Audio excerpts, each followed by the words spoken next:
السلام علیکم ناظرین، پروگرام میں خوش آمدید کہتے ہیں۔ ملک کو بہت زیادہ اندرونی اور بیرونی چیلنجز کا سامنا ہے۔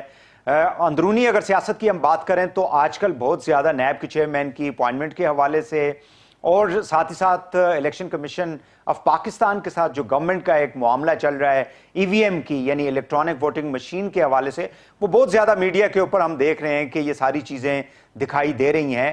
تاہم مہنگائی ایک ایسا معاملہ ہے، مسئلہ ہے، معیشت ہماری ایک ایسا مسئلہ ہے کہ جس سے ہر انسان افیکٹ کر رہا ہے، بلکہ ہماری جو اندرونی اور بیرونی پالیسیز ہیں وہ بھی اس سے بہت زیادہ متاثر ہوتی ہیں۔